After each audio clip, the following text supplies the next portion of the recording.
The shriek of metal tore through the noon sun. Screech, jolt, screech, jolt. A body no bigger than 2 hands was dragging an entire winter on its back. It was a Doberman pup, only 1 month old. The bundle of wood pressed into her chest bones. Wet rope bit into her tender skin until it bled. Every step was a cry without sound. Every burning breath, a plea for mercy. If your heart still beats, don't walk away. Don't say, "She's used to it." No child, on 2 legs or 4, is born to carry the pain of adults.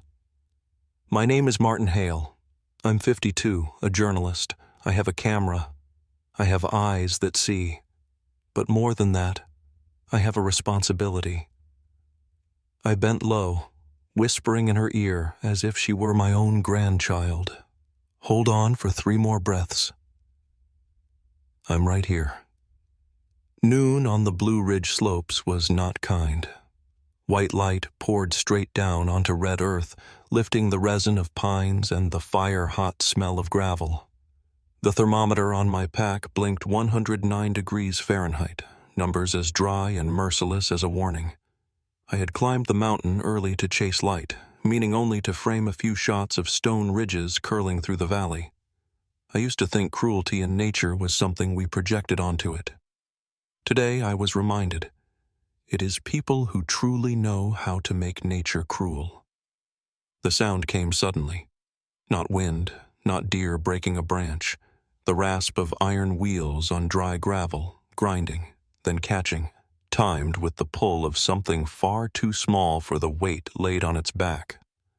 I stopped, crouched low, slid under a pine, pressed my hands into stone so as not to rattle the ground.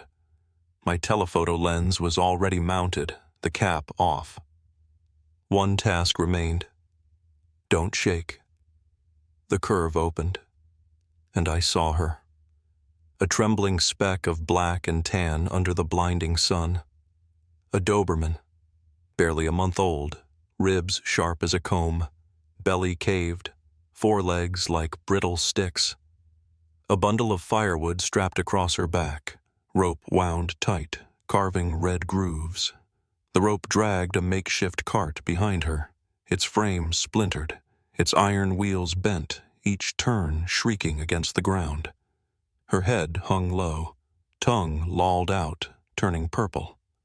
Brown eyes held no fear, only resignation, the kind that belongs to creatures who have learned to stay silent in order to survive. I gripped the camera. My instincts screamed to cut the rope, but the journalist in me barred the way. If I pulled her free too soon, the one who tied her would cover the tracks, would find another victim. I forced air deep into my chest, brought the glass to my eye. Click. A frame of rope biting into bleeding skin. Click. Rusted iron wheel, tufts of black-brown fur caught in its grime. Click. Sweat salted my cheek, burned my eyes. I didn't blink. I needed every shard of evidence, so that when laid before some hard-edged prosecutor, there would be no room for doubt. Wind didn't stir. The sun didn't ease. The pup stumbled, collapsed on her forelegs. The whole bundle pressed down on her back, forcing out a thin cough like a thread snapping. She tried to rise, failed. Tried again with the last of her strength. Halfway. Then fell. Inside my skull, one word pounded. Don't be late. I stepped back, swept my lens across the ground. Wheel tracks cut deep along a narrow path. Dark streaks marked the dirt. Water poured to soak the rope, to make it bite deeper. To the right, a stake jammed in the soil. Fibers of the same rope still clinging. Under a pine, a torn scrap of cardboard stained with resin and ink blurred by heat. I zoomed. Rough letters. PVT/keep out. A boundary set up for cruelty, just steps from the trail. The pup struggled to rise again. I moved half a step closer, close enough to catch her if she fell, far enough not to startle her. Lowering the camera, I sank to one knee. Our eyes met on the same line. Her gaze shimmered with sun, blurred with heat and exhaustion. She made no sound. She only breathed, short, saw-toothed breaths, like a blade working through wood. "I'm here," I said, low enough not to break the fragile air between us. "Hold on for 3 more breaths. Just 3. My words held no magic, yet something in her eyes softened for a moment.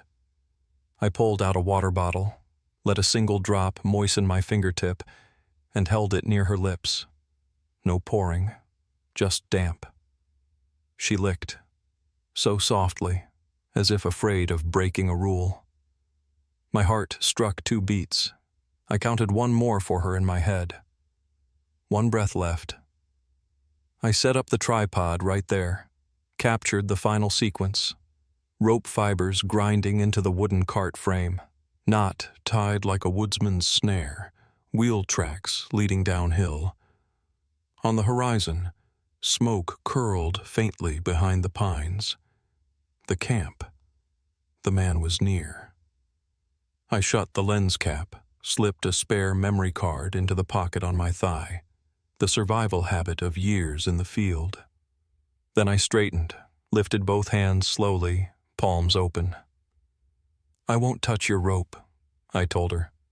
"I'll touch your fear first." "All right?" Her head lifted by a fraction, enough for me to know. Today would be different, and if I kept the sequence right, the ending would be different too. From somewhere beyond the trees, metal shrieked again, screech, jolt. A reminder that the one who bound her was still here. I rose, eyes tracing the wheel tracks down the slope. Sun hammered the back of my neck. I tugged my pack straps tight. "All right," I said to her, and to myself. "We're not just cutting 1 rope today. We're cutting the whole machine." I took 3 more frames, just enough to seal an invisible lid stamped undeniable. Then I rose, walking parallel with the pup along the narrow path. Not so close, she would panic. Not so far that if she collapsed, I couldn't catch her. The sun beat down like a whip. Gravel burned like coal. The iron wheels scored a black line into the slope, punctuated by dark spots of water at each pause. The rope soaked to cut deeper into skin. I dropped to one knee, set the camera down, and pulled out my notebook. I scribbled what any detail-hungry prosecutor would want. GPS coordinates, slope direction, wheel groove depth, rope type, twisted fiber, cotton core, knot pattern. I switched to a macro lens, framed the knot on the cart's axle. The frayed strands clung with a few black and tan hairs. Proof that would outshout any defense about mountain tradition. Click. Another piece locked. The pup stopped, panting hard. I touched a drop of water to her lips, just enough to wet them. She licked slowly, and the haze in her eyes cleared a shade. "Good," I whispered. "We're not racing. We're ending the cycle." The road curved left, pines thinning. The air carried resin mixed with creosote and machine oil, the smell of wood, of mills, of labor someone had loaded onto a body that couldn't speak. Ahead, through the trunks, I saw an opening. A sheet metal roof glinted rust. A crooked board hung, scrawled, "Private." The sound of chains tapping rang out. Ting, ting. I slid behind a boulder, found my vantage. Telephoto zoom pulled close. A shack of rough lumber, ground braced with round log ends. At the corner, a bucket of water. 3 coils of rope soaking inside. Beside it, a stick polished where a hand had gripped. Near the door, 2 stacks of wood were lashed with the same rope. On the wall, pinned by a rusty nail, a jagged-edged invoice. I strained to read through the glass. Hemlock Creek Sawmill. The town name stood plain as a confession. I shot an establishing sequence. Shack, bucket, rope, woodpile, warning sign. Then B-roll, Clothes on the wet rope, water stains in the dirt, teeth marks on the stick, maybe from a dog biting while held down. I turned back to the pup. She struggled across the clearing, each step splayed wide for balance. The firewood shifted, crushing her left shoulder. Twin red welts cut deep like gashes. I heard my own voice, quiet but firm. "Martin, set the plan. Don't disrupt. Lock the evidence. Rescue at the right time." The plan lined itself out like an investigative report. 1. Full photo chain. Trail. Shack. Tools. Invoice. Act. 2. Escape map. From shack to the Forest Service road 600 to 700 yards away, where my truck sat below the slope. 3. Call sequence 911, Hemlock Creek Sheriff's Department, Animal Control, Doctor, Green Hollow Veterinarian. No signal? I had an SOS text queued offline, ready to send once I hit coverage. 4. Evidence backup, spare card zipped inside. If trouble came, copy A stayed in my vest. 5. Rescue kit, water bottle, gauze, soft bandage, thin jacket to wrap her body when lifting from the burning ground. I wrote fast, "Don't touch the rope. Don't touch the stick. Don't shout. Touch the fear first." I knew the death of a story didn't come from too much feeling, but from breaking the line of logic. If I rushed in now, I'd rescue once and warn a whole ring of cruelty. If I carried this through, I could lock the chain entirely. The pup reached the shack's eave. I held my breath. A man stepped out, near 60, skin like rotted wood, eyes dry as a sky without rain. He kicked the bucket with his boot, stirring the ropes. With the other hand, he yanked the bundle of wood off her back, tossed it down with a brittle crack. The pup buckled, nose in dust, too afraid to lick. I clicked. Snap, snap, snap. Next frame, an open ledger on the stoop, column marked delivery/cash scribbled full. I zoomed in, caught the initials, and panned once more to freeze the date. He dragged the rope from the bucket and wound it back around her body. I heard tender flesh hiss under wet fiber, a faint sound, straight to my teeth. She flinched, but made no cry. I had to swallow hard to steady my hand. "Enough, Martin. You've got it all." I eased back from the rock, heart ticking like a metronome. Each step back laid a footing for what came next. I slipped down slope, crossed the pines, and circled to the place she'd pass once he strapped another load on. I planted the tripod low, hidden in brush. My thumb toggled dual record. RAW and JEPEG, belt and suspenders. I looked back, not with my reporter's eye, but with my grandfather's, and saw her. She lifted her head. Sunlight cut across her brown eyes. No sparkle left, just the will to stand through a bad day.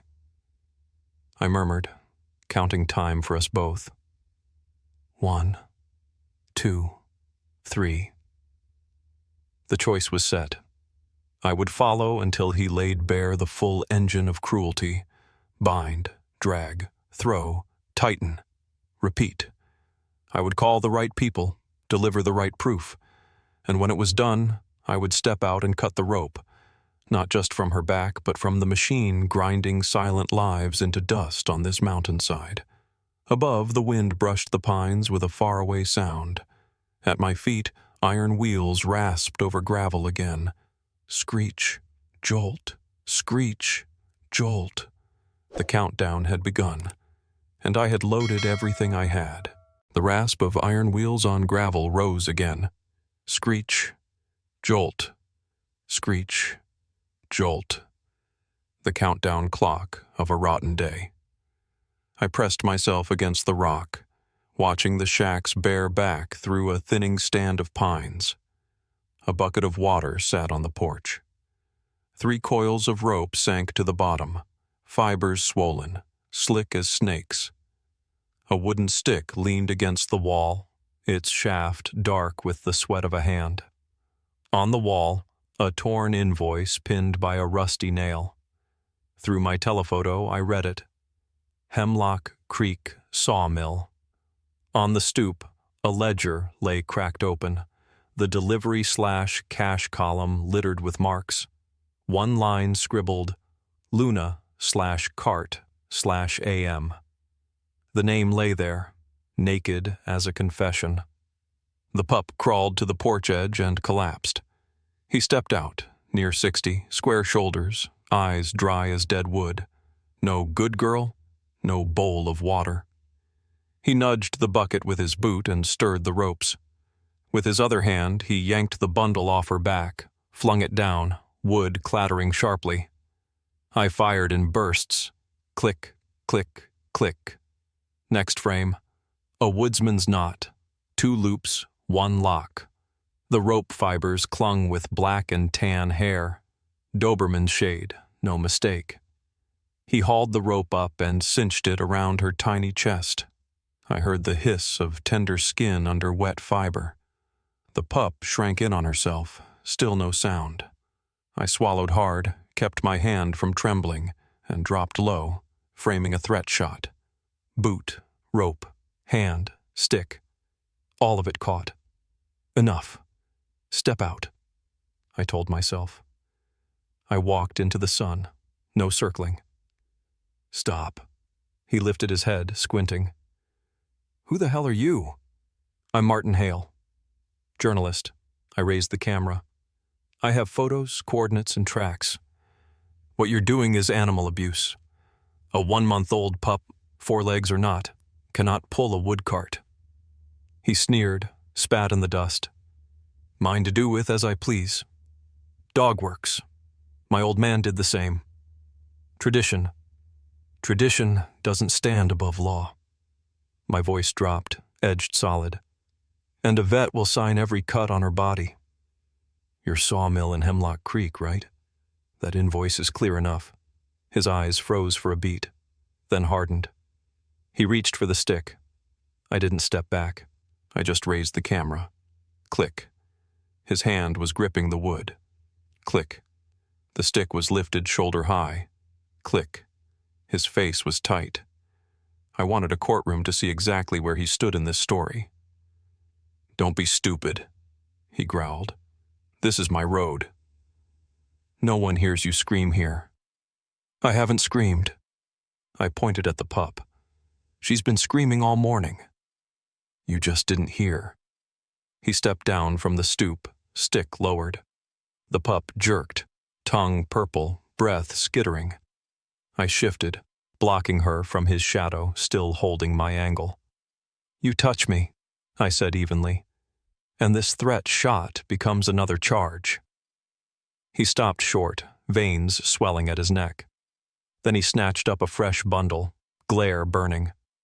I've got deliveries this afternoon. Get out of my way. No. I locked eyes. There's no mine when the victim is a 1-month-old pup. Drop the rope. He ignored me, heaved the bundle onto her back, onto a body still forming. The pup folded like a spring forced backward. The first whimper broke out, thin as thread, snapping under the noon sun.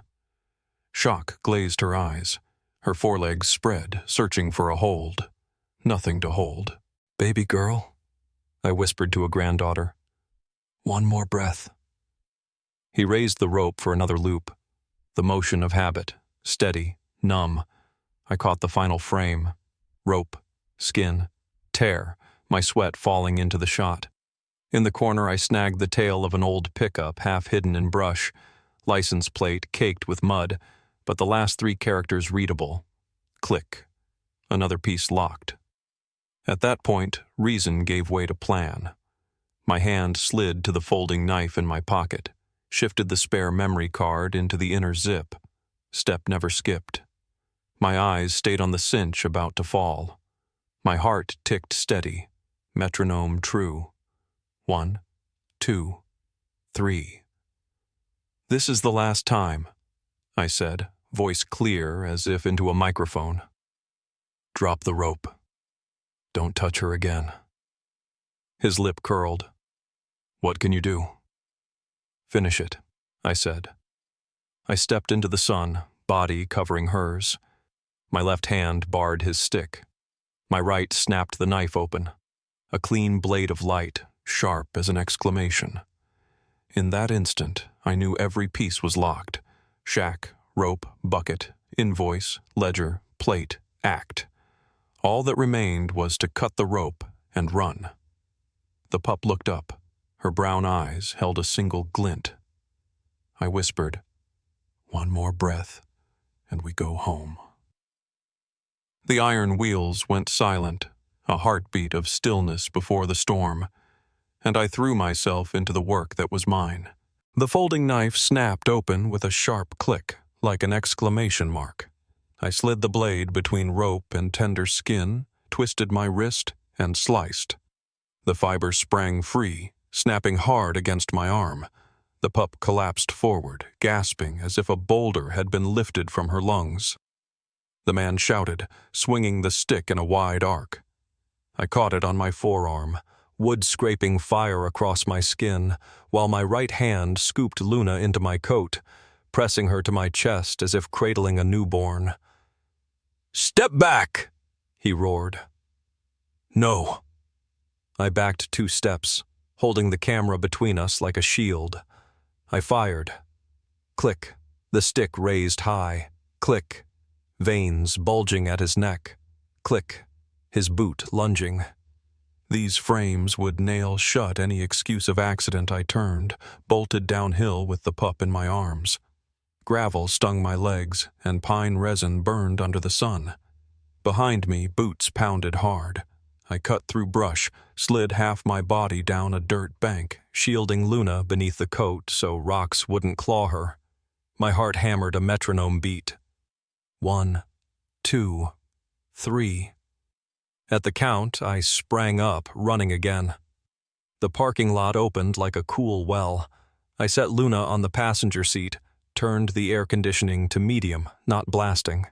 No water poured, just a damp cloth, wiping her neck and underarms, letting drops touch her lips. "Slowly, baby." A small tongue flicked, throat swallowing 2 drops. Good. Too much would shock her. While one hand still pressed the cloth to her chest, I slid memory card B into my sock. Backup copy. Card A kept recording in the camera. I slammed the accelerator. In the rear view, his pickup nose broke through the trees, horn blaring. The service road bucked like a washboard, branches screeching along the sides of my truck. At the turn onto the main dirt road, my phone lit up with signal. The SOS text shot out. I dialed 911. "Animal cruelty in progress. Location, suspect armed with a stick. Victim a 1-month-old puppy. Heat stroke." The dispatcher pinned my coordinates. I called the Hemlock Creek Sheriff's Department. "This is Hale, a journalist. I have seen photos, the delivery ledger, the Hemlock Creek sawmill invoice, and the pickup plate number. Transporting the victim to Hollow Veterinary." "Come straight in," Sheriff Moore's voice snapped. "I'll send units to intercept." 12 minutes later, longer than any afternoon, I swung into the sheriff's lot. Luna whimpered faintly, and I soothed her. "We've reached the house of good people now." Glass doors burst open. Sheriff Moore and a deputy ran out.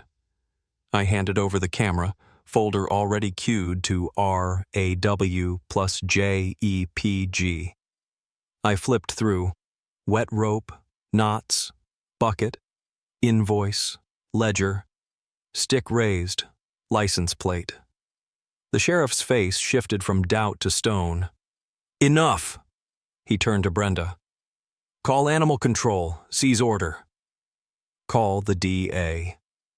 The door slammed again. The man burst in, face flushed. "That's my dog!" He lunged. Instinct made me shield Luna. Moore stepped in, and 2 deputies cuffed him. "You just confessed," Moore said, voice dry as iron. "Read him his rights." I raised another frame, his stick raised in threat. Moore nodded. "Add assault." Get her to Green Hollow. I'll lead the way. The sheriff thrust the patrol keys. I held Luna, feeling her breaths stretch half a beat longer. We're almost past the worst, baby. The convoy tore through sunlight, sirens clearing a path on the 2-lane highway. My hand stayed on her chest, counting her breaths to keep my own steady. 1, 2, 3. At the roundabout before the clinic, Doctor. Evelyn Carter stood waiting, gloves ready, eyes sharp as a scalpel. Hand her to me. She spoke in clipped focus, and the operating room door shut, sealing the storm behind it. I stood outside, my hands still smelling of pine resin, a strand of fiber rope stuck to my wrist, a reminder I was no longer just watching. The hallway at Green Hollow Clinic was cold, filled with the sting of antiseptic. I leaned against the wall, the last strand of rope fiber still clinging to my wrist. Through the frosted window, I watched Doctor Evelyn Carter move like the sure stroke of a pen. Inside, the monitor ticked steadily. Beep, beep, beep. Then skipped a beat that dropped my heart straight into my gut. Core temp, 104 degrees Fahrenheit, someone called. Cool her slow, no shock. 4 fluids, slow drip, pain relief, antibiotics, Doctor. Carter answered, her voice hoarse but calm. A nurse carried Luna to the table, her body no bigger than a husk of corn. They shaved clean around the cuts, flushed the grime with warm saline and washed out debris. In the stainless tray, bits of metal glinted, shards from the cartwheels. My fists tightened. Click. I shot through the glass, not for print, but for promise. Every wound would carry the name of the man who tied the rope. X-ray, Dr. Carter signaled. The film lit up. No fractures, just bruised chest and shoulders. A small miracle under a burning noon. The ventilator coughed.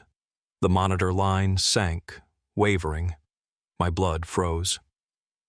SpO2 dropping. Hand ventilate. Easy. Lungs are tiny. A nurse squeezed the bag gently. The green line climbed back. Beep, beep, beep, returning to rhythm. I exhaled without knowing I'd been holding my breath. Dr. Carter stitched the torn edges with a fine needle, neat as mending cloth, layer by layer, then skin, finishing with antibiotic ointment over the bruised, rope-burned chest. No harnesses for weeks, she said, almost like she was warning me. Only soft blankets, dim light, warm hands. The OR door eased open. Dr. Carter pulled down her mask, eyes tired but shining. She's past the gate, Martin. Her smile was small. She's a fighter. Now it's time and patience. Risks? I asked, voice rough. First 48 hours. Delayed heat shock, infection, fluid pockets. Keep her in a warm incubator, syringe feed drop by drop, skin to lower cortisol.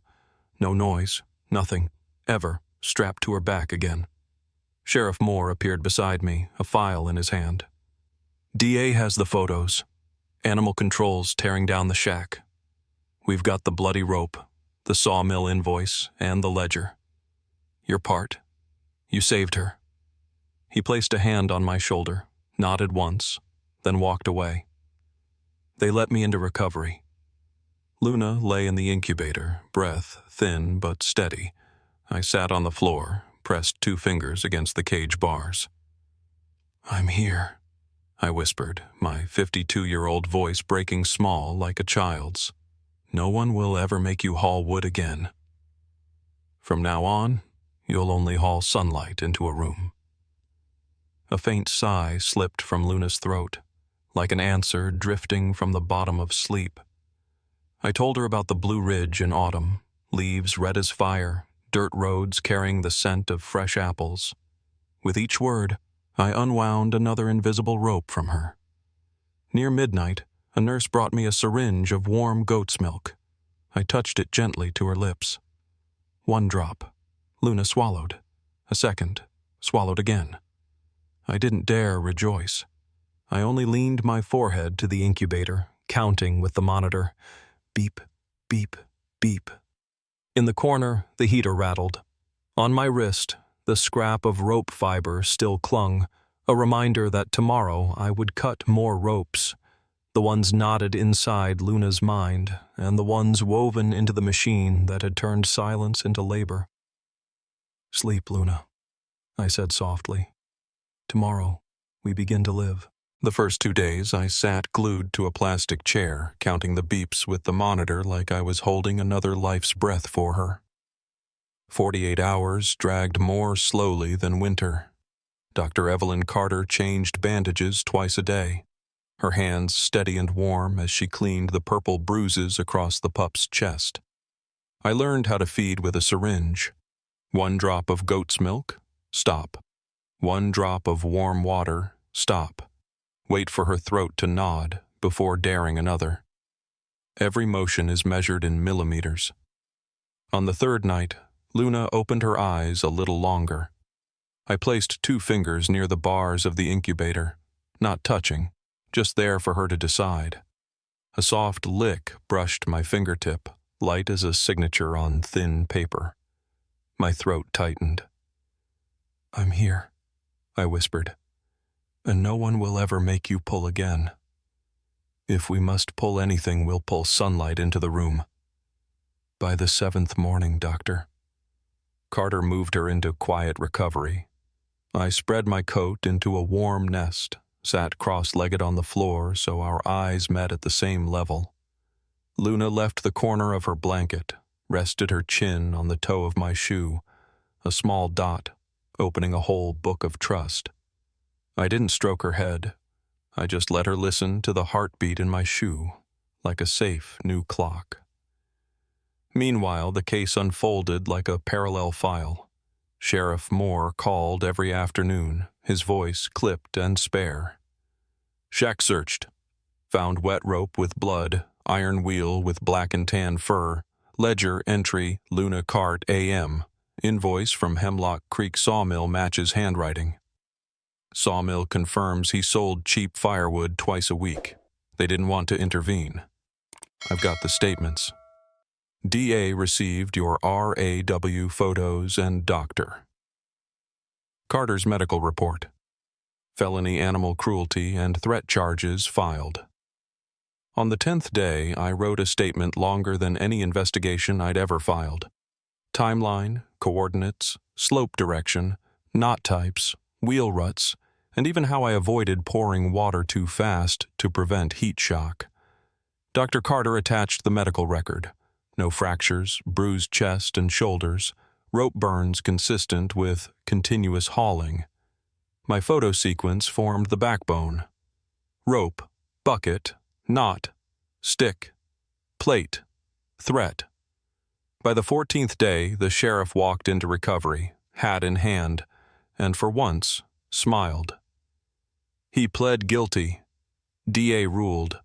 Lifetime ban on animal ownership. Probation with mandatory community service at the County Rescue Center. He'll clean kennels, shovel waste, and hand out flyers on education. No tradition to hide behind anymore. I nodded. Thank you, Sheriff. He laid a hand on my shoulder. You didn't just save a dog. You shut down a chain. In the 3rd week, Doctor. Carter began light therapy.